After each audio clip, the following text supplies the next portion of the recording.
I'm Mike Fisher in Oxnard with the Cowboys. You know Mike Doocy, of course, who's been doing this at Fox 4 for 31 years. I think this is my 31st camp. Yeah, I got in March of '94, and there was one that I missed, but been coming out here for a while, Fish, just like you. Okay, I remember your first big stand-up.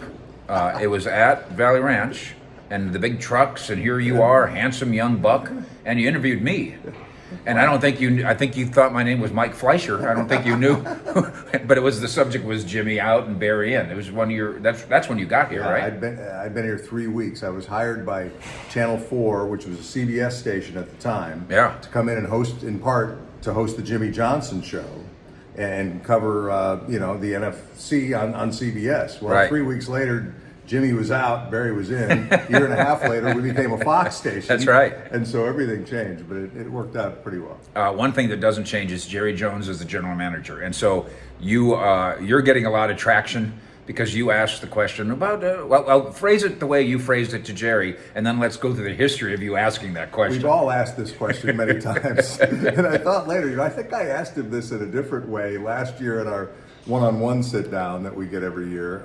But yesterday during the news conference, I said, Jerry, because he'd given a long rambling answer about defending his role as GM and why he is the GM. Right. So I followed up by saying, Jerry, have you thought even momentarily through the years about stepping away as general manager? Right. And he answered in a very gregarious Jerry way, well, momentarily. I said, how long was the moment? He said, well, just fractions of seconds. All right, so now let's translate Jerry. What does that really mean?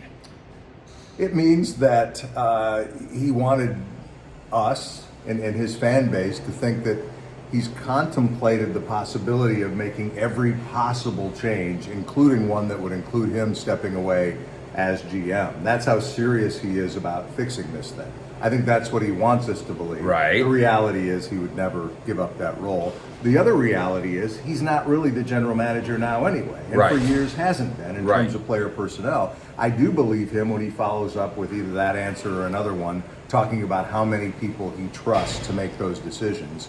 I think that's really the way it works. All right, so the annual and perennial examination of this, which is understandable on our part, you're asking a question on behalf of fans who wonder if, after all these years, if you were at Fox 4 all these years and not winning, you wouldn't be at Fox 4 all these years necessarily. We'll pretend that's the case. Yeah. Right. Unless you owned Fox 4.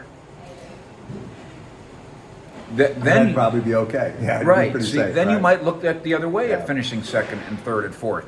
I also defend him a little bit. First of all, it's his team, and then I do, and this has happened over the course of the last 12 years, especially, as you point out. Stephen is the co-general manager, and Will McClay is the co-general manager. This idea that Jerry sits up in his ivory tower and makes unilateral decisions about who's going to be the third string center.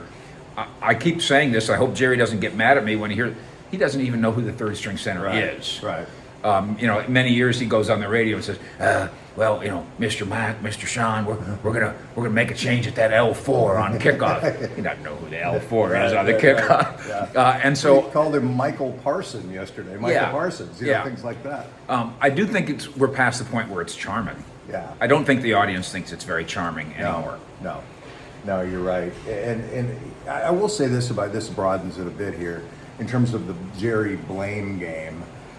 This team has been decent more often than not over the last 15 years. Definitely. And so I have a hard time criticizing him for individual performances in the playoffs when if you're going to blame him for the roster, you got to give him credit for compiling a roster that's allowed them to get to a certain position, again, more often than not, but just not able to finish the deal. I think that's more on coaching. That's more just individual players who haven't performed in big games. I don't think that's a Jerry thing necessarily. Here's why, to some degree, I think it's a red herring. Tell me if you agree. As we walk by the big TV here, and it's ESPN, and they're doing segment upon segment on what Jerry said yesterday, including the general manager thing. Let's say today he named Will McClay as the general manager. What would change? in reality, I'm not sure anything would. I think the only way he could get people off his back, and maybe it's beyond this, is if he named Troy Aikman general manager. Right. If he named somebody with that cachet, even Daryl Johnston, general manager, someone whom the fan base would think, okay, this guy can come in and make his own decisions. This guy can come in and call the shots. I think Will McClay is perfectly capable of doing that, don't get me wrong, and again, to a large extent is doing it now, but it would not create the kind of buzz that would be necessary to really change the narrative there. And I've said this to Aikman, he's never been a general manager before. No.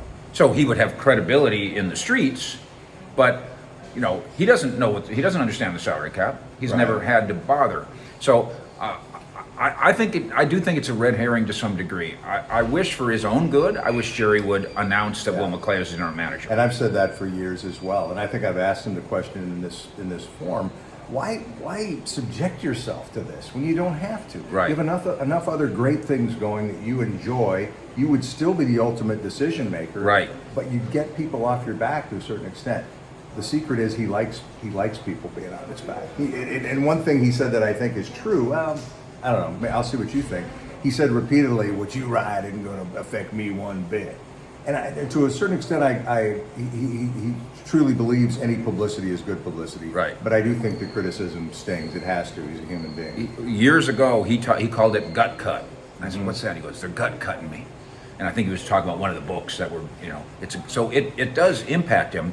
But ultimately, when he walks by that TV and sees that they're talking about Jerry's Cowboys, that's why he said to you what he said. Yeah. That's why every year he comes up with a clever way to say the same thing, because he needs it to be on TV. And I think Cowboy fans, and we'll close with this, and you can reflect on this too, please.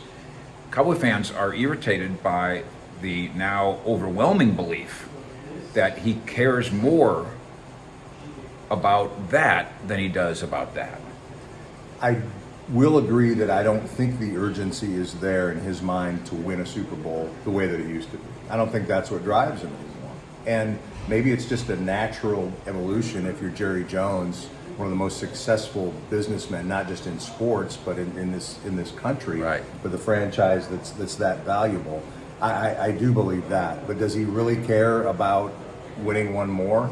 Absolutely. I'm not sure it's keeping him up at night anymore, but I think he cares about it. There's Mike Doocy, Fox 4. Give us your schedule. You're probably going to have Jerry on a Sunday night, huh? We will. We're doing 30 minutes every night out here in Free for All at 10:30, and then a lot of stuff in the early newscast starting at 4, 5, 6, 9, practically live 24/7 now on Fox 4. So Very we'll good. be out here for a while. Thanks, Fish. You're the best All in the right, man. business. Take Thank care. you.